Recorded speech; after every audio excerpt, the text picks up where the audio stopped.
Dear student, this is Farmanullah Khan. Today we are discussing the important unit of fundamental of nursing, that is role of nurse in health care. तो आज के इस unit में हम ये पढ़ेंगे कि जो हमारे पास हेल्थ केयर सिस्टम है वहाँ पे एक नर्स का क्या कौन कौन से रोल्स होंगे और उन रोल में नर्स ने क्या क्या करना होगा। तो आज के इस वीडियो में हम आपको रोल्स ऑफ नर्स पढ़ाएंगे और इसके साथ एमसीक्यूज को भी मेंशन करेंगे जो हमारे पास इस यूनिट से आ सकते हैं। लेकिन लेक्चर स्टार्ट करने से पहले आप लोगों से रिक्वेस्ट है कि अगर चैनल सब्सक्राइब नहीं किया तो चैनल भी सब्सक्राइब करें और लाजमी हमारे वीडियो को जो है उसको लाइक करें। आपका कोई भी क्वेश्चन हो तो आप थ्रू कमेंट हमसे पूछ सकते हैं। आज के हमारे पास ऑब्जेक्टिव्स ये हैं कि प्रोफेशनल नर्स को क्या होता है और एक प्रोफेशन के कैरेक्टरिस्टिक्स क्या होंगे और प्रोफेशनल नर्स का रोल क्या होगा। हमारे पास कैरियर रोल्स कौन से होते हैं, नर्स एज अ कम्युनिकेटर क्या होता है, नर्स एज अ टीचर क्या होता है, नर्स एज अ काउंसलर क्या होते हैं। तो आज के इस यूनिट में हम ये तमाम ऑब्जेक्टिव जो है वो कवर करेंगे। पहला हमारे पास है प्रोफेशनल कौन से क्या होता है, a person who belong to one of the profession. देखो प्रोफेशन क्या है, प्रोफेशन वो जगह, वो इदारा, वो टाइप ऑफ डिग्री, एक प्रोफेशन कि उसमें आपके पास स्किल्स भी हो, उसमें आपके पास एक स्पेशलाइज्ड नॉलेज हो एक ख़ास इदारे में। जिस तरह अगर हम आपको एग्जांपल दें तो नर्सिंग एक प्रोफेशन है। वो क्यों नर्सिंग एक प्रोफेशन इसके लिए है कि नर्सिंग हमारे पास 3 या 4 साल डिग्री है, उसके बाद हमारे पास नर्सिंग में स्किल्स हैं। नर्सिंग जो है वो एग्जैक्ट जो नर्सिंग है वो कोई घर में नहीं सीखता, उसके लिए आपने एक कॉलेज, एक इंस्टीट्यूट ज्वाइन करना होगा। तो ये सब प्रोफेशन के कैरेक्टरिस्टिक्स हैं कि प्रोफेशन में हमारे पास स्किल्स भी होते हैं, प्रोफेशन में हमारे पास स्पेशलाइज्ड नॉलेज होती है, प्रोफेशन में हम नॉलेज जो है वो एक ख़ास इदारे में गेन करते हैं। तो कोई भी पर्सन जो एक प्रोफेशन से का ताल्लुक़ रखता है तो वो प्रोफेशनल पर्सन कहलाता है।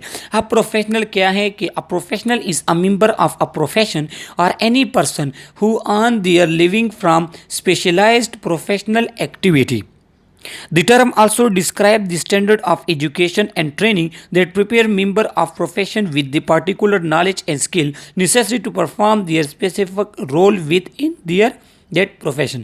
तो क्या है कि हमारे पास प्रोफेशनल एक ऐसा मेंबर होता है, एक ऐसा पर्सन होता है जो एक स्पेशलाइज्ड प्रोफेशनल एक्टिविटी परफॉर्म करे। जिस तरह नर्स जो है तो वो एक स्पेशलाइज्ड प्रोफेशनल एक्टिविटी उसका क्या है कि वो नर्सिंग केयर देता है या देती है पेशेंट्स को। डॉक्टर जो प्रोफेशनल है तो उसका अपना काम है। जब आप एक स्पेशलाइज्ड प्रोफेशनल एक्टिविटी का हिस्सा होते हैं तो आप क्या हैं, तो आप प्रोफेशनल कहलाते हैं। अब प्रोफेशनल कौन से लोग होते हैं, वो लोग होते हैं जो स्टैंडर्ड एजुकेशन हासिल करते हैं, जिनके पास एक स्टैंडर्ड प्रोफेशनल स्किल्स होते हैं, जिनके पास जो है एक स्पेसिफिक रोल जिनका होता है एक सोसाइटी में, एक ख़ास इदारे में। तो वो लोग फिर हमारे पास प्रोफेशनल लोग कहलाते हैं। अब प्रोफेशनलिज्म के एक पर्सन में एक पर्सन किस तरह प्रोफेशनल बनता है तो इस प्रोसेस को कहते हैं professionalism. Professionalism refers to professional character, spirits और method. It is a set of attribute, a way of life that imply responsibility and commitment. देखो एक इंसान किस तरह अपनी ज़िंदगी लाइफ जो है वो स्पेंड करता है, अगर वो एक ख़ास कैरेक्टरिस्टिक स्पेसिफिक स्पिरिट्स वगैरह के साथ हैं, वो अब उसमें प्रोफेशनल एक्टिविटी परफॉर्म करता है, वो एक स्पेसिफिक प्रोफेशन से ताल्लुक़ रखता है और उसमें ये जो कैरेक्टरिस्टिक्स आते हैं कि उन कैरेक्टरिस्टिक्स की बिना पे आप कहते हैं कि हाँ ये प्रोफेशनल पर्सन है, तो इसको कहते हैं प्रोफेशनलिज्म। प्रोफेशनलाइजेशंस क्या है, अच्छा ये एमसीक्यूज़ के लिए याद रख ले, ये जितने भी डिफिनीशन में पढ़ा हूँ। प्रोफेशन क्या है, प्रोफेशनल क्या होगा, प्रोफेशनलिज्म क्या है और प्रोफेशनलाइजेशन क्या होते हैं। Professionalisation is that process of becoming professional that is of acquiring characteristics considered to be professional. अच्छा आप किस तरीके से प्रोफेशनल एक्टिविटीज़ को जो है उस पर अमल करके आप एक प्रोफेशनल बनते हैं, वो प्रोसेस। अब यहाँ पे मैं एग्जांपल दूँ आपको कि एक person nurse as a nurse को कहते हैं प्रोफेशनल नर्स। क्यों?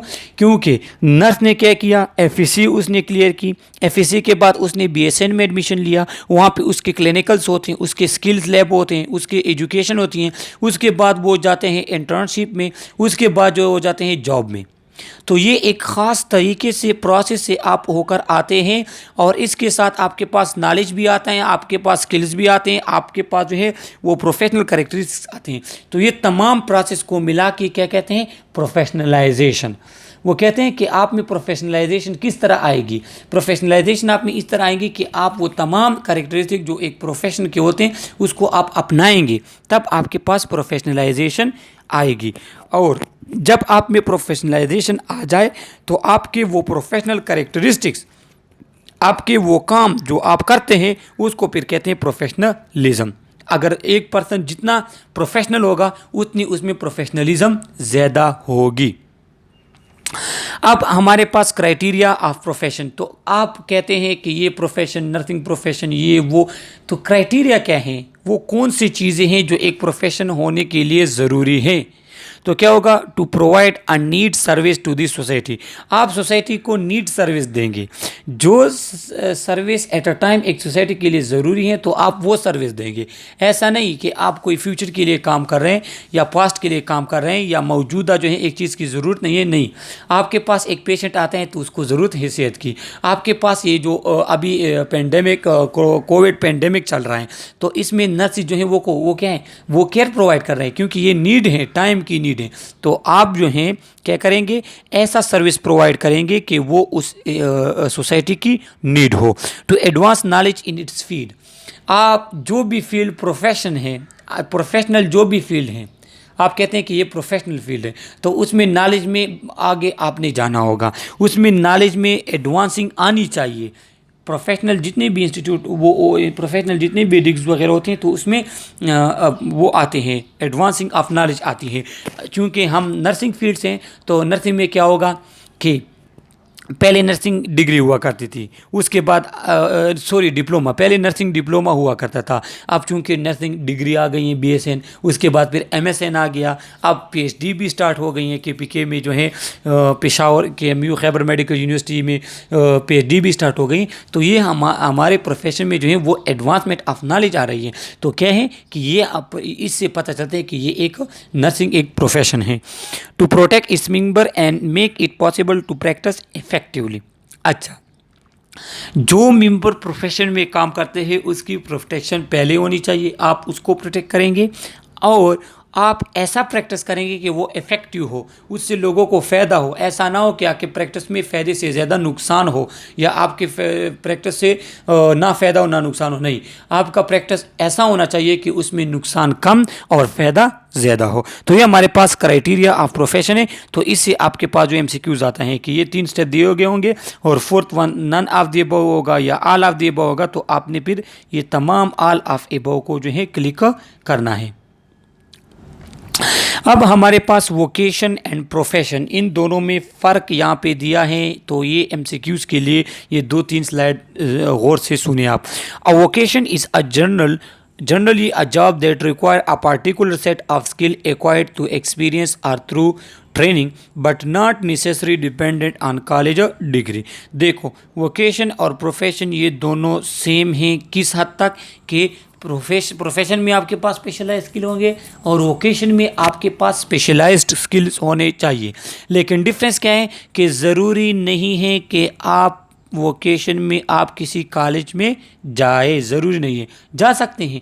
कोई स्किल्स आप किसी कॉलेज वगैरह में हासिल कर लें तब भी आप एक वोकेशनल हो सकते हैं, प्रोफेशनल नहीं। लेकिन ज़रूरी नहीं है, वो स्किल्स आप अपने घर पे भी या किसी और जगह पे भी जो है सीख सकते हैं, अपने बड़ों से या अपने कोई उस्ताद वगैरह से।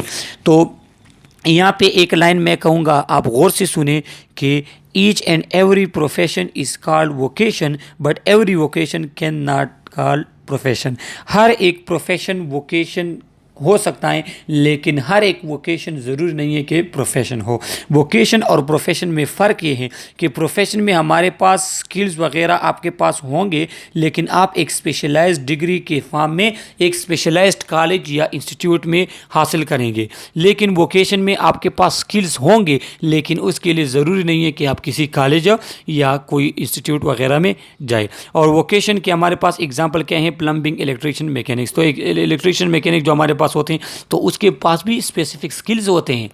वो कुछ इस तरह ऐरे गैरे नहीं होते, उनके पास भी स्किल होते हैं। उन्होंने भी स्टूडेंट लाइफ गुजारी होती है, उनके भी अपने टीचर्स होते हैं, उस्ताद होते हैं, जिसे उस्ताद कहते हैं सिंपल लफ्ज़ों में। तो वो उनसे सीखते हैं। लेकिन ज़रूरी नहीं है कि हर इलेक्ट्रीशियन जो है उसने किसी इदारे से सीखा होगा।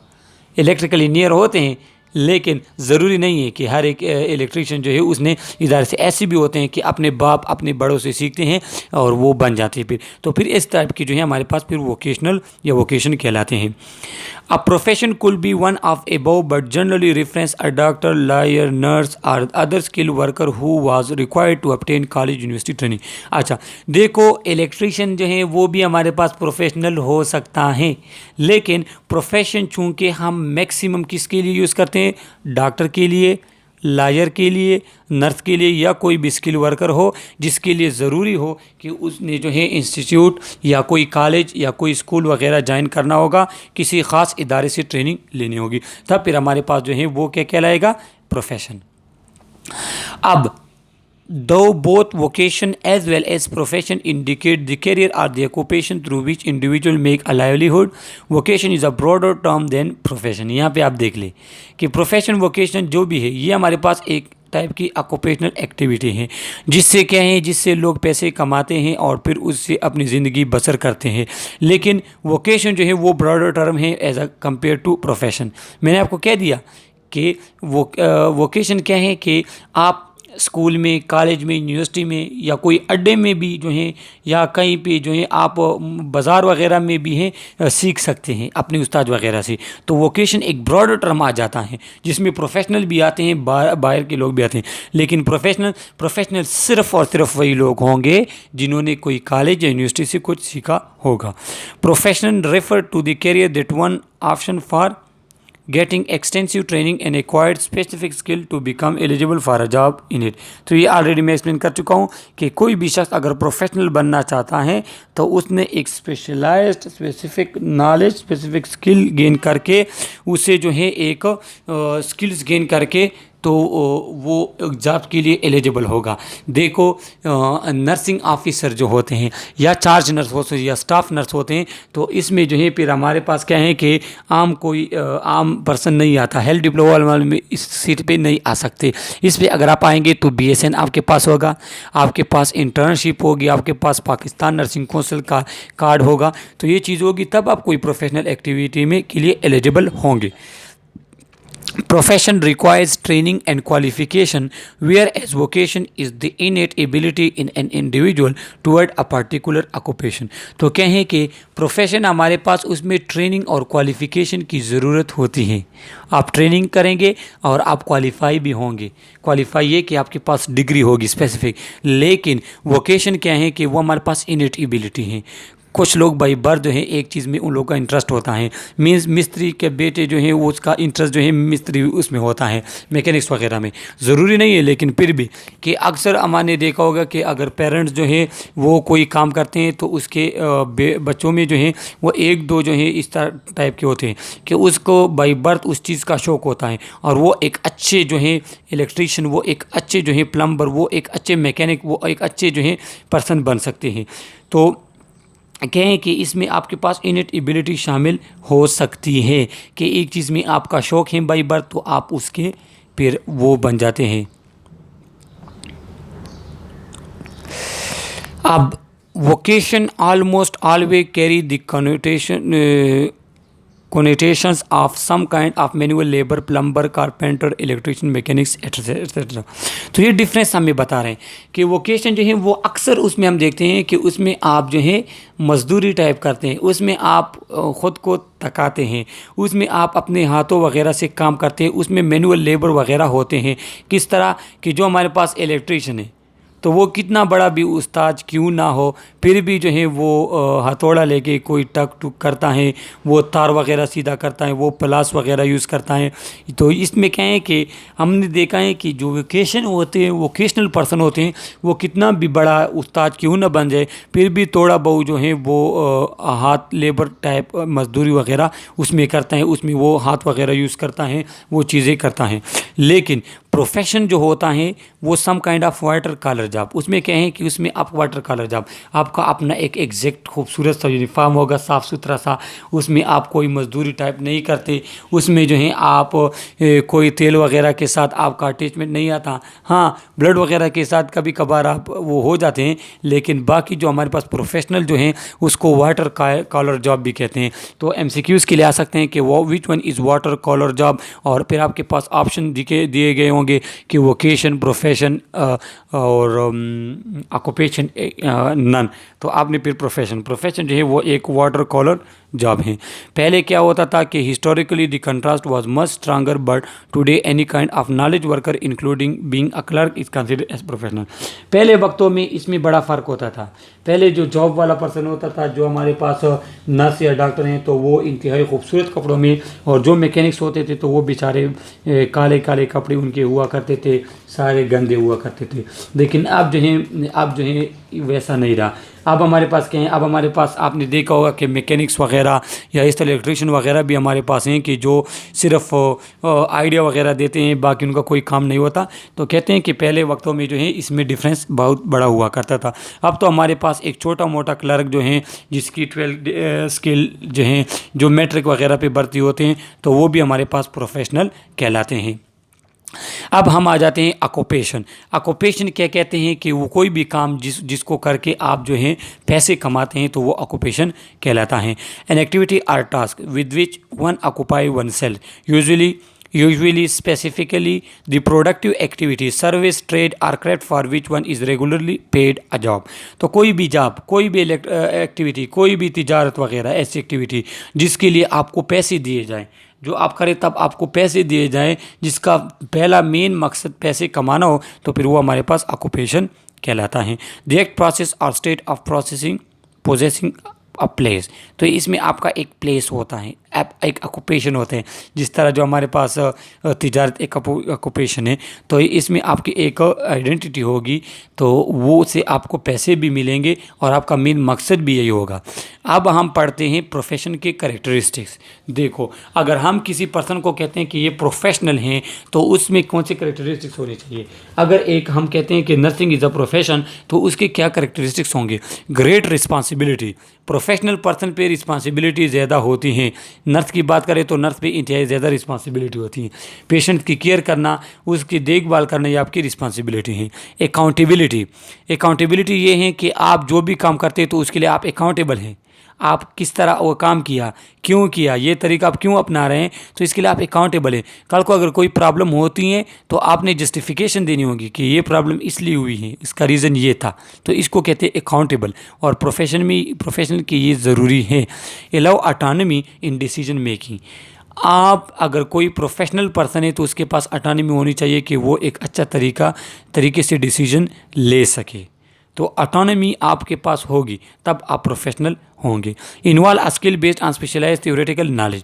आपके पास स्किल्स होंगे, लेकिन वो स्किल एक स्पेसिफाइड नॉलेज बेस पे होंगे। जिस तरह हम एविडेंस बेस्ड प्रैक्टिस कहते हैं कि हम कोई भी प्रैक्टिस करें तो उसका एविडेंस होना चाहिए, तब जो है वो प्रैक्टिस हमारे पास अच्छा होगा। तो कोई भी आप स्किल करते हैं तो वो स्पेशलाइज्ड थ्योरेटिकल नॉलेज के बेस पे होना चाहिए। Involve a skill that require training and education.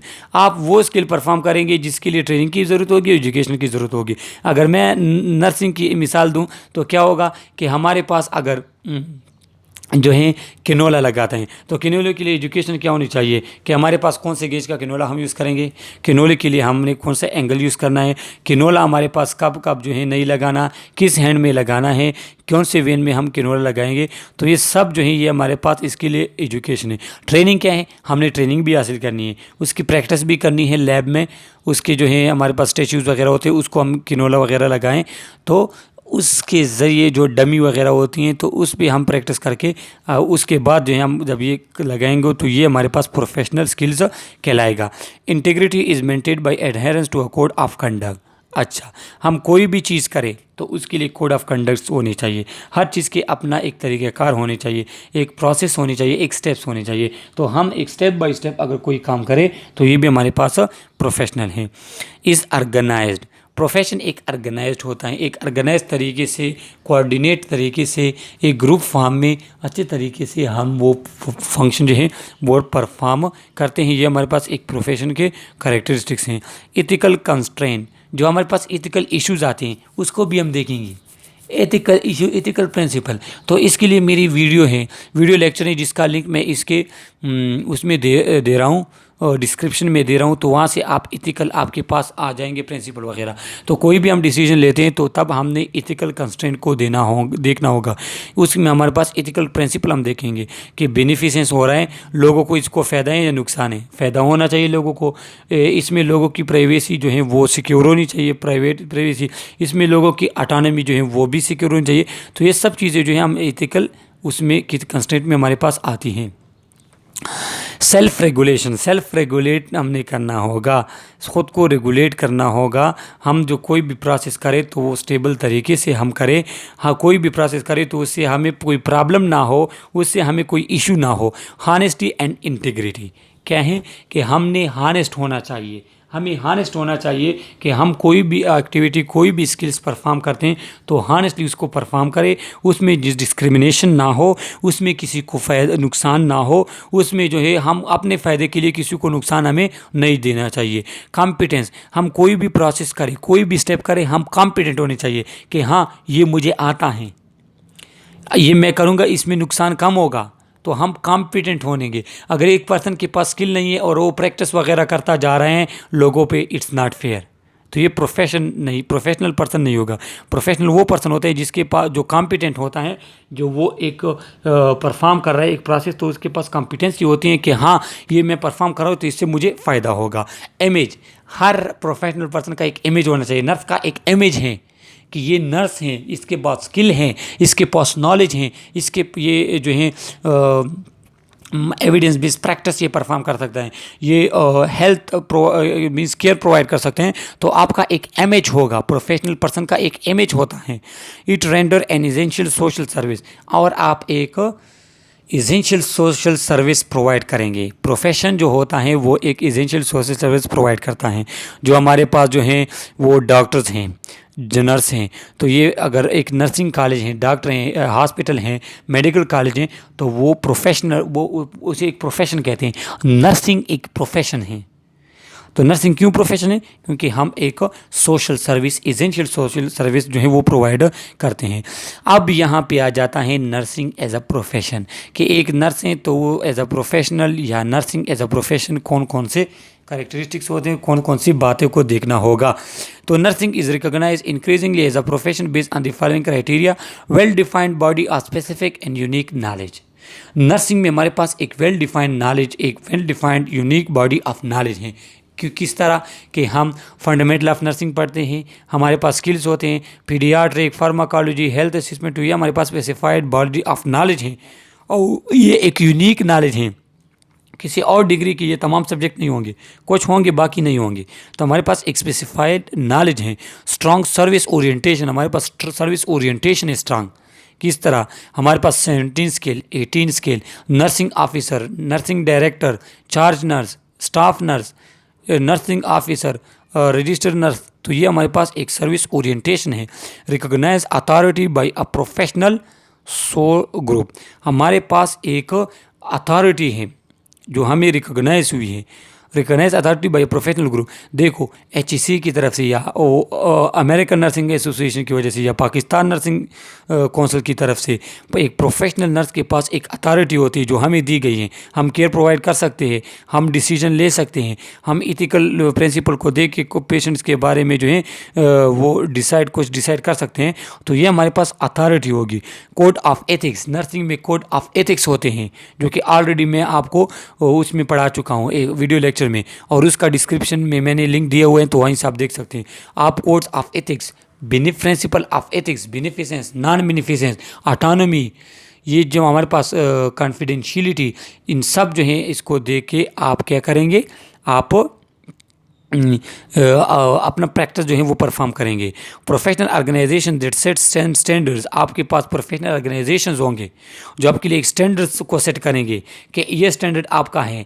Nursing officer का ये काम होगा, नर्सिंग डायरेक्टर का ये काम होगा, चार्ज नर्स का ये काम होगा, हेल्थ टेक्नीशियन का अपना काम होते हैं। तो आपके लिए एक स्टैंडर्ड होता है। ऑनगोइंग रिसर्च, नर्सिंग में रिसर्च भी जारी है।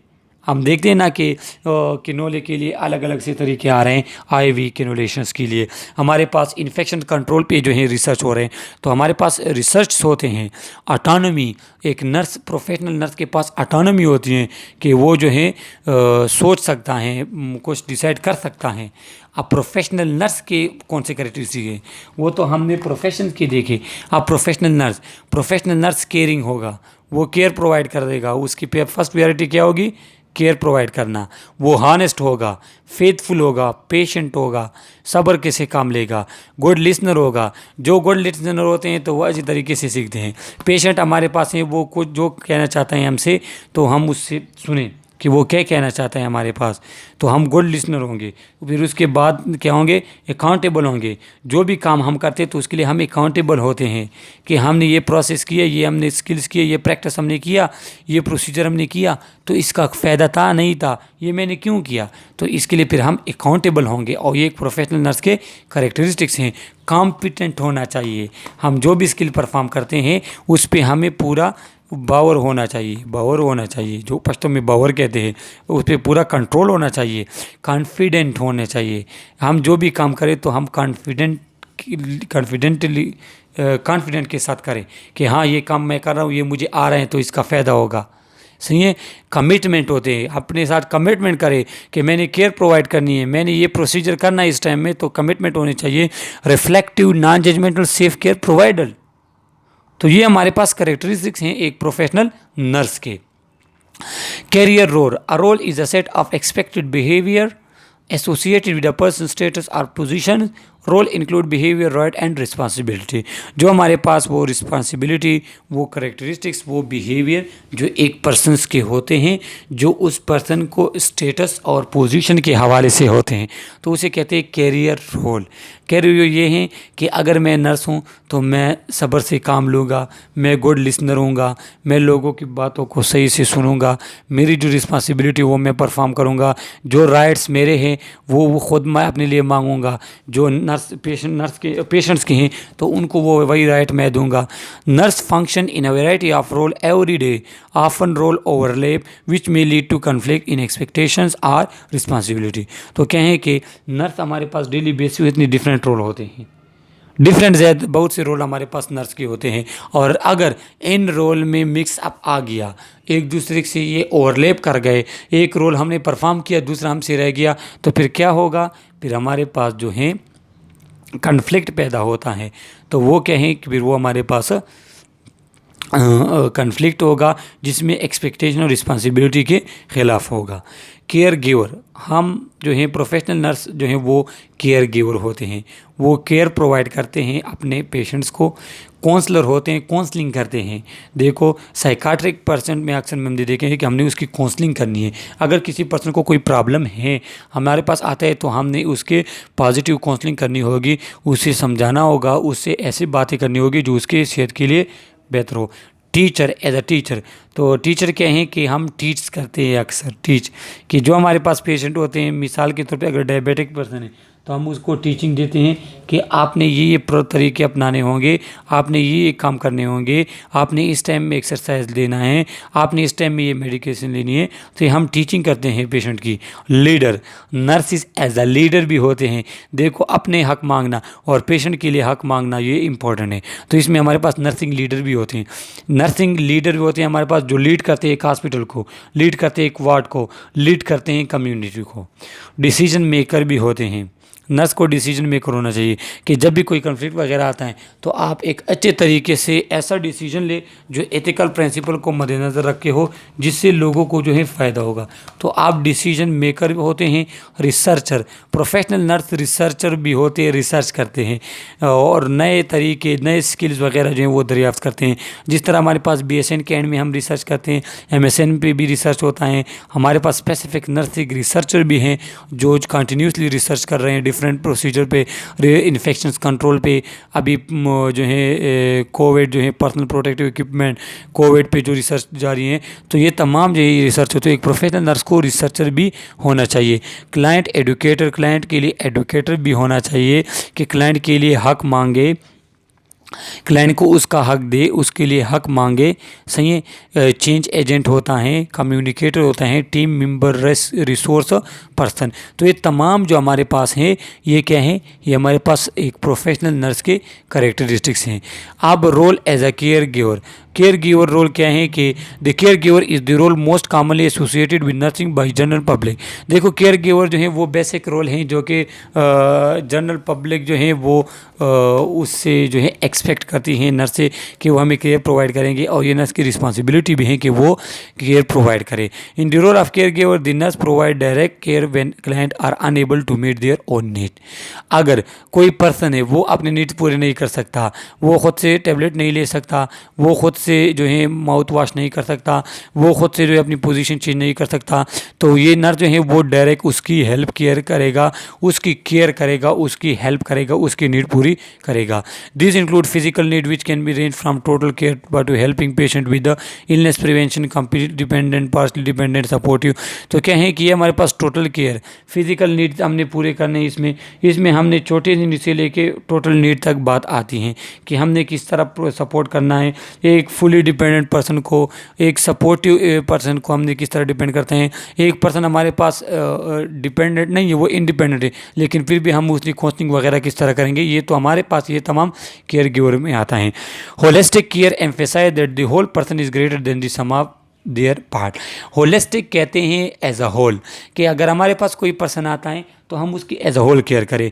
अगर कोई पर्सन हमारे पास किडनी पेशेंट है तो किडनी डिजीज़ के साथ अगर हमारे पास आया है तो हम उसके कहें कि हम उसकी सफाई का ख्याल रखेंगे, हम उसकी पोजीशन वगैरह चेंज करेंगे, हम उसके एक्सरसाइज का ख्याल रखेंगे, तो हम उसको होलिस्टिक केयर देंगे। पार्ट उसके सिर्फ किडनी वगैरह की केयर नहीं करेंगे बल्कि उसकी फुल बॉडी की केयर करेंगे, तो इसको कहते हैं होलिस्टिक केयर, जिस फिजिकल भी हो, साइकोलॉजिकल भी हो। This mean that nurse is also address social, developmental, cultural and spiritual needs, हमने ये पूरे करने होंगे। The role of caregiver include all of the task and skill that we associate with nursing care but also include the other element that make up the whole person. तो क्या है कि इसमें हमारे पास वो टास्क आते हैं जो नर्सिंग केयर के साथ अटैच होते हैं, लेकिन इसमें तमाम जो हैं एलिमेंट मौजूद हैं जो कि एक फुल पर्सन बनाते हैं हमें। मीन्स के एक पर्सन जो है अगर एक पेन के साथ आते हैं तो हमारी रिस्पॉन्सिबिलिटी उसका पेन रिमूव करना, उसका पेन कम करना, लेकिन उसके साथ साथ हम बाकी उसकी सेहत का भी ख्याल रखेंगे, उसे नोज़ोकोमल इन्फेक्शन से बचाएंगे, उसे सफाई का ख्याल रखेंगे, उसे सोशल साइकोसोशल, उसे प्रेशर अर्थर से बचाएंगे। तो ये तमाम जो हमारे पास हैं ये केयर गिवर में आता है, holistic care. Role as a counsellor, तो नर्स एज अ काउंसलर की कौन सा रोल होगा कि counselling is the process of helping a client to recognise and cope with stressful psychological और सोशल प्रॉब्लम। कोपिंग किसे कहते हैं कि हम अगर कोई पर्सन जो है वो स्ट्रेसफुल कंडीशन है, साइकोलॉजिकल सोशल प्रॉब्लम में है, तो हम उसको इस तरीके से जो है पर्सन की हेल्प करें कि वो अपने इस चीज़ों को कोप कर सके, वो इसका मुकाबला कर सके, इसके लिए स्ट्रेस वगैरह के होते हुए जो है अपनी सेहत का ख्याल कर सके। तो इसमें क्या होगा कि हमने उस पर्सन को काउंसलिंग देनी होगी, उसको हम काउंसल करेंगे, उससे मशवरे देंगे, उसे नसीहतें देंगे, उसे जो है ऐसी एक्टिविटी के बारे में बताएंगे कि जिससे उसके ये टेंशन वगैरह जो है ये कोप हो सकते हैं, ये कम हो सकते हैं। When acting as a counsellor the nurse assist client with problem identification and resolution. अगर एक नर्स एज अ काउंसलिंग काम कर रहा है तो क्या होगा कि वो पहले आइडेंटिफाई करेगा कि इस पर्सन को प्रॉब्लम क्या है, फिर उसके बाद क्या करेगा कि उस प्रॉब्लम को हल करने में जो है उस पर्सन की हेल्प करेगा। The counsellor facilities client action and does not tell client what to do but assist client to make their own decision. और जो काउंसल जो है वो ऐसा होता है कि वो क्लाइंट को ये नहीं कहता कि आप क्या करें, ये करे, वो करे, ये वो ऐसा नहीं कहता, बल्कि वो क्लाइंट को असिस्ट करता है और उसके बाद उसमें इस टाइप के चेंजेस वगैरह लाता है थ्रू काउंसलिंग कि वो अपने डिसीजन जो है वो डिसीजन वगैरह को इस तरीके से ले कि वो कोप कर सके, उसके जो प्रॉब्लम है वो कम हो सके। Counselling is done to help client increase their coping skill. और काउंसलिंग हम इसलिए करते हैं ताकि उस पर्सन के जो कोपिंग स्किल हैं वो बढ़ सके, कोपिंग स्किल जो है वो इंक्रीज हो सके उस पर्सन के। Client as frequently consult in stress management, how to deal with chronic condition, grief and bereavement। तो कहते हैं कि कब हमारे पास, जब क्लाइंट स्ट्रेस में होगा, जब क्लाइंट को कोई क्रॉनिक कंडीशन में होगी, कोई क्रॉनिक डिजीज़ होगी, जिस तरह कैंसर वगैरह के पेशेंट है, या कोई क्लाइंट को जो है कोई सदमा पहुंचाए, तो इस कंडीशन में जो है हम क्लाइंट की काउंसलिंग करेंगे। Effective counseling is holistic in that it addresses the individual emotional, psychological, spiritual and cognitive dimension। और जो हमारे पास होलिस्टिक काउंसलिंग होती है तो उसमें हम पेशेंट की फिजिकल, साइकोलॉजिकल, इमोशनल, माइंड, तो ये जितनी भी हमारे पास एस्पेक्ट्स हैं तो ये सब को मद्देनज़र रख के हम काउंसलिंग जब पर्सन की करते हैं तो ये हमारे पास इफेक्टिव काउंसलिंग कहलाती हैं। Role as a teacher, teaching is an active process in which one individual share information with other to provide them with the information to make behavioural change. तो ये हमारे पास जो है एक एक्टिव प्रोसेस है, इसमें एक पर्सन अपने प्रॉब्लम के बारे में नर्स वगैरह को बताता है, फिर नर्स क्या करता है कि उसको टीचिंग प्रोवाइड करता है ताकि उसके बिहेवियर में चेंज आ सके, उसकी बिहेवियर ऐसे हो जाए कि उसकी वजह से उसके हेल्थ को फ़ायदा हो। तो ये हमारे पास फिर टीचिंग कहलाता है। टीचिंग में क्या हम करते हैं, टीचिंग में हम ऐसा करते हैं कि हम उस पर्सन को, उस पेशेंट की जो है बिहेवियरल चेंज उसमें लाते हैं, उसको जो है कुछ आदतें वगैरह के बारे में बताते हैं, परहेज़ वगैरह के बारे में बताते हैं, तो ये फिर हमारे पास टीचिंग में आ जाता है। Learning is the process of assimilating information with a resultant change in behaviour.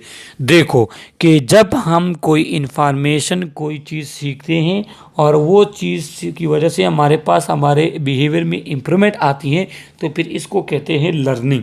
अब मैं फिर आपको बताऊँ कि लर्निंग किसे कहते हैं, कि जब हम कोई चीज़ जो है, कोई चीज़ को इन्फॉर्मेशन ले ले और उस इन्फॉर्मेशन की वजह से हमारे पास जो हमारे बिहेवियर में चेंज आ जाए तो फिर इसको कहते हैं learning. Teaching is an intrinsic part of nursing. The nurse view each interaction as an opportunity for education. Both client and nurse can learn something from every encounter with each other। कहते हैं कि teaching important है, nurse खुद भी teach करता है, बताता है, क्योंकि हमारे पास पेशेंट अक्सर आते हैं तो हमने उसकी टीचिंग करनी होती है, हर एक एस्पेक्ट पे हम टीचिंग करते हैं, डिफरेंट एस्पेक्ट्स पे। उसके बाद लर्निंग, तो नर्स भी लर्निंग करेगा और पेशेंट भी लर्निंग करते हैं। हमारे पास डिफरेंट इस तरह प्रोसीजर परफॉर्म होते हैं, डिफरेंट इस तरह केसेस आते हैं जिससे हमने लर्निंग के लिए बहुत कुछ मिलते हैं। तो लर्निंग एक ऐसा प्रोसेस है जिस हमारे पास नर्स भी करते हैं और पेशेंट भी। Teaching by nurse can be formal, informal, intentional and incidental. तो टीचिंग जो पेशेंट नर्स की तरफ से तो वो फॉर्मल हो सकते हैं। फॉर्मल क्या है कि आप किसी इदारे में, किसी सेमिनार में, किसी ख़ास जगह पे जो है आप टीचिंग दे रहे हैं पेशेंट्स को। इनफॉर्मल भी हो सकते हैं। इनफॉर्मल ये है कि इधर उधर हम जो है वैसे लोगों को मशवरा दे देते हैं, या हमारे पास कोई पेशेंट आ जाते हैं तो हम इसको बता देते हैं कि आपने इस तरह परहेज़ करना है, या कोई हमारे पास हॉस्टल वगैरह में, या कोई हमारे पास जो है कोई गाँव वगैरह में कोई इस तरह पूछ लेते हैं तो हम इसको टीच कर लेते हैं। तो हमारे पास इनफॉर्मल में आते हैं। इंटेंशनल में आप हमारे पास आते हैं कि एक चीज़ के लिए हमारे पास पता होता है, हमारे जहन में होता है कि हाँ मैंने ये चीज़ के बारे में इस पर्सन को बताना है, तो फिर हमारे पास ये इंटेंशनल आ जाते हैं। और इंसिडेंटल ये है कि एक पर्सन हमारे पास एक इंसिडेंटली आ गया, एक कोई इमरजेंसी वगैरह है, उसमें हमने टीचिंग कर ली, उस ना तो पहले हमने इससे कोई सोचा होगा, ना हमने कोई प्लान किया हो, बस इंसिडेंटली जो है हम वो बात कर लेते, टीचिंग कर लेते, फिर हमारे पास ये टीचिंग होती है। Role as a client educator is a person who speak up for act on behalf of the client so as to protect him. Educator वो हैं कि वो अपने क्लाइंट के बिहाफ पे उसका हक मांगे, उसके बिहाफ पे उसके लिए जो है बात करे, उसके लिए लोगों से उसके जो है फ़ायदे के लिए बात करे, उसको प्रोटेक्ट करे, ख़ुद को भी प्रोटेक्ट करे, उसको भी प्रोटेक्ट करे, फिर ही हमारे पास एडुकेटर आता है। In this role the nurse में represent the client need and wishes to other health professional. और क्या होते हैं कि नर्स एज एडुकेटर कब होगा कि जब वो क्लाइंट के असिस्ट करेगा उसकी नीड को, और फिर उसके बाद वो उसके नीड को आगे अथॉरिटी तक पहुंचाएगा कि ये नीड है ये काम करने, तो फिर हमारे पास ये एडुकेटर होते हैं। Advocacy empower client to be a partner in the therapeutic process rather than passive recipient of the care. और एडुकेसी से क्या होता है कि हमारे पास वो क्लाइंट जो है वो एक्टिव पार्टिसिपेट करते हैं अपने ट्रीटमेंट में, क्योंकि जब हम एडुकेसी करते हैं, हम उसका हक मांगते हैं, तो वो पर्सन जो है उसके नीड पूरे होते हैं, तो फिर वो हमारे पास अपने हेल्थ में वो एक्टिवली जो है हमारे पास वो करता है, पार्टिसिपेट करते हैं। और जब कोई क्लाइंट एक्टिवली पार्टिसिपेशन कर ले अपने ट्रीटमेंट में, तो उसकी ट्रीटमेंट बहुत जल्द होती है। The relationship that encourage client empowerment is one of the mutual participation by client and nurse. Client and family are actively involve in establishing goal. और जब हमारे एडुकेसी होगी, पेशेंट का आप पे ट्रस्ट होगा, बढ़ेगा, तो फिर क्या होगा कि क्लाइंट और फैमिली जो है वो एक्टिवली इन्वॉल्व होंगे वो गोल अचीव करने में, एस्टेब्लिश करने में। Frequently client and family do not communicate their concern to physician but will do so to the nurse with a whom a bond has been establish. देखो, client जो है अगर नर्स एडुकेटर है client के लिए, तो फिर क्या होता है कि हमारे पास अक्सर जो पेशेंट होते हैं, तो वो पेशेंट और उसकी फैमिली वो अक्सर बातें जो हैं वो नर्स के साथ शेयर करते हैं। फिजिशियन वगैरह के साथ वो इतनी बातें शेयर नहीं करते, जो नर्स के साथ है वो शेयर करते हैं। Nurses function as client educate by listening and communicate the express concern to other health care provider and including those concerned into a care planning। तो नर्स क्या है कि वो एज अ क्लाइंट एडुकेटर काम करता है, वो लिसनिंग करता है, फिर वो सुनता है उनकी बातों को, फिर कम्युनिकेट करता है उसके जो हमारे पास प्रॉब्लम नीड्स होंगे उसको कम्युनिकेट करेगा, कम्युनिकेट करते हैं कंसर्न पॉलिस जो पर लोग होते हैं, और केयर प्रोवाइड करते हैं, प्लानिंग करते हैं केयर उस पर्सन के लिए। अब role as a change agent, nurse whose function in the role of change agent recognise that change is a complex process. The nurse change agent is a proactive take the initiative to make thing happen rather than reactive responding thing after they have happened। तो change agent ये होते हैं, देखो change agent एक complex है process है कि हमारे पास अगर एक कंडीशन हमारे पास आती है, तो उसमें हम थोड़े बहुत चेंज कर सकते हैं, हम अपने स्किल्स वगैरह में थोड़े बहुत चेंज करते हैं उस हालात को मद्देनज़र रखते हुए। तो कहते हैं कि नर्सेज जो हैं वो प्रोएक्टिव चेंज करते हैं कि एक काम हुआ नहीं उससे पहले अगर एक हमारे पास इमरजेंसी आ गई और वो नुकसान होना है, तो हम पहले कोई चेंजेस वगैरह इस तरह करें ताकि नुकसान हो जाए, तो इसे कहते हैं प्रोएक्टिव। यो एक होता है हमारे पास रिएक्टिव एक काम हो जाए उसके बाद अगर एक पेशेंट की कंडीशन क्रिटिकल हो रही है और वो हमसे फोत हो जाए, उसकी एक्सपायरी हो जाए, तो उसके बाद तो कुछ करना जो है वो फजूल है। तो नर्स जो है वो फिर चेंजेस होते हैं कि वो प्रोएक्टिव होते हैं। Change should not be done in a random manner, it should be plan carefully and implemented in deliberate way to facilitate the client progress. Change जो है वो एक्सीडेंटली हमने नहीं करना होगा। ऐसा नहीं है कि बस मेरे दिल ने चाहा तो मैंने किनोला जो है वो किसी और अंदाज से लगा लिया, मेरे दिल ने चाहा तो वो पेशेंट आ रहा है तो मैंने उससे जो है वो डेकाड्रॉन वगैरह या कोई भी इंजेक्शन लगा ली, नहीं। एक स्पेसिफाइड तरीके से सोच समझ के हमने एक स्टेप्स लेना होगा जब हम कोई चेंज लाना चाहते हैं, एक स्पेसिफाइड एक उससे सही तरीके से। Role as a team member nurse का क्या रोल होगा? A vital role of nurse is that of team member. The nurse does not function in isolation but rather work with the member of the health care team. ये तो सबको पता है, nurse individually कुछ भी नहीं कर सकता, इवन दो कोई भी हेल्थ केयर प्रोवाइडर इंडिविजुअली कुछ नहीं करेगा, वो एज अ टीम फॉर्म में लीड करेगा, एज अ टीम फॉर्म में जो है वो केयर प्रोवाइड कर सकता है किसी भी पर्सन को। तो नर्स हमारे पास एज अ टीम मेंबर जो है वो क्या करेगा कि वो एक ग्रुप मेंबर फॉर्म में वो केयर प्रोवाइड करेगा और टीम मेंबर उसके जो फंक्शन होंगे तो वो परफॉर्म करेगा। They use their professional and communication skill applicable to promoting healthy relationship with client and colleague. वो क्लाइंट और कुली के साथ जमा होके कम्बिनेशन में एक टीम की शक्ल में जो है अपने स्किल्स वगैरह यूज़ करके उस पर्सन को जो है केयर प्रोवाइड करेगा। सही है।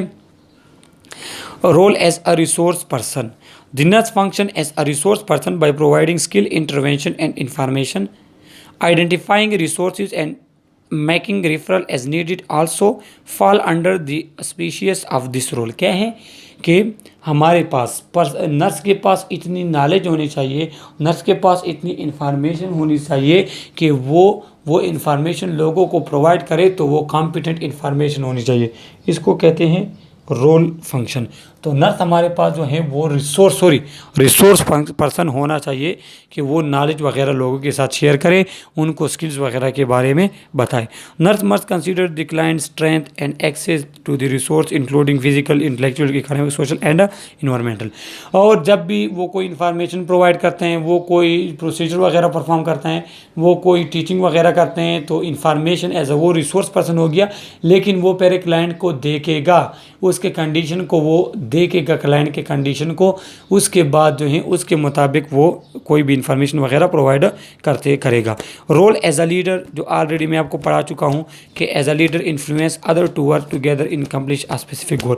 जो कोई लीडर क्या होता है कि वो टीम मेंबर को जो इन्फ्लुएंस करता है, उसको मोटिवेट करता है एक काम करने में।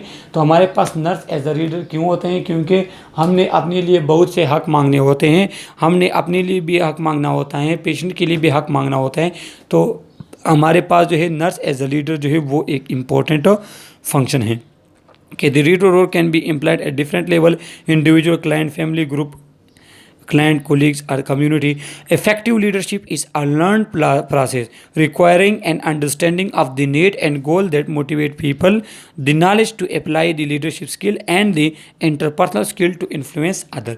तो नर्स हमारे पास क्या होगा कि वो लीडरशिप कहें कि वो अच्छे तरीके से लीड करेगा, वो नॉलेज प्रोवाइड करेगा, वो स्किल्स प्रोवाइड करेगा, एंड वो इंटरपर्सनल स्किल्स वगैरह वो इस तरीके से प्रोवाइड करेगा कि हमारे पास जो है वो इंटरपर्सनल स्किल्स हमारे पास इस तरह प्रोवाइड करेगा कि वो उसके स्किल्स को इन्फ्लुएंस करे। वो जो उसके नर्स जो हैं, नर्स हमारे पास टीम मेंबर हैं, तो उसके स्किल्स में उसकी वजह से बढ़ोतरी आए, उसमें उसकी वजह से कुछ फ़ायदा आए। रोल एज अ रिसर्चर, तो नर्स को रिसर्चर भी होना चाहिए या साइंटिस्ट भी होना चाहिए। वो ये हैं कि हमारे पास हेल्थ, इलनेस, प्रोसीजर वगैरह के डिफरेंट एस्पेक्ट्स को देखे। नर्स की ये को एज अ रिसर्चर ये काम होगा कि वो एक लेटेस्ट तरीके निकालेगा, वो इस तरह प्रोसीजर निकालेगा कि उसमें क्लाइंट के लिए नुकसान कम, फ़ायदा ज़्यादा हो। एज अ कम्युनिकेटर, कम्युनिकेट ये है कि as a communicator the nurse understand that effective communication technique can help improve the healthcare system environment. Barrier to the effective communication can inhibit the healing process. और जो हमारे पास क्या है कि communicate person, अगर एक नर्स अच्छे तरीके से अपने कुलीग के साथ, पेशेंट के साथ, अटेंडेंस के साथ कम्युनिकेट नहीं हो सकता, तो वो हेल्थ केयर प्रोवाइड नहीं कर सकता। तो एज अ कम्युनिकेटर हमारे ये काम है कि जो भी प्रॉब्लम हो, जो भी प्रोसीजर हो, जो भी तरीक़ाकार हो, जो भी ट्रीटमेंट हो, जो भी मेडिसिन हो, उसको हम अच्छे तरीके से कम्युनिकेट करें अपने कुलीग के साथ और पेशेंट के साथ कम्युनिकेट करें। और जब हमारे पास अगर कोई पर्सन जो है उसके इफेक्टिव कम्युनिकेशन में कोई प्रॉब्लम है, तो फिर हमारे पास हीलिंग प्रोसेस अच्छे तरीके से नहीं होगा। The nurse has to communicate effectively with the patient and family member as well as other member of the healthcare team. In addition, the nurse is responsible for written communication or patient charting, which is key component to the continue of care. देखो, communication एक तो orally आप बात करते हैं, दूसरा आप through document written form में भी आपने कम्युनिकेट करना होगा। और ये एक इंतहाई इम्पॉर्टेंट है रिटन फॉर्म में कि हमारे पास कोई भी काम वगैरह होते हैं तो पहले हमारे पास उसका रिटन होना चाहिए। Role as a decision maker, तो हमारे पास नर्स डिसीजन मेकर रोल क्या है कि हमें एक अच्छा डिसीजन मेकर होना चाहिए। हमारे पास जो कंडीशंस आते हैं, हमारे पास जो प्रॉब्लम आते हैं, तो उसमें हम अच्छे तरीके से डिसीजन ले सकते हैं। नहीं, क्रिटिकल कंडीशन, क्रिटिकल थिंकिंग हम करते हैं, हम एथिकल कंस्ट्रेंट को देखते हैं नहीं, एथिकल प्रिंसिपल को देखते हैं नहीं। तो role as a decision maker ये है कि वो थिंकिंग, क्रिटिकल थिंकिंग वगैरह के साथ एक अच्छे तरीके से एक प्रोडक्टिव डिसीजन बना सकते हैं या नहीं बना सकता। तो ये हमारे पास जो है नर्सिस के कुछ रोल थे जो कि आज की यूनिट में हमने डिस्कस किए। अगर आप लोग को कोई भी क्वेश्चन हो थ्रू कमेंट आप हमसे पूछ सकते हैं। ओके।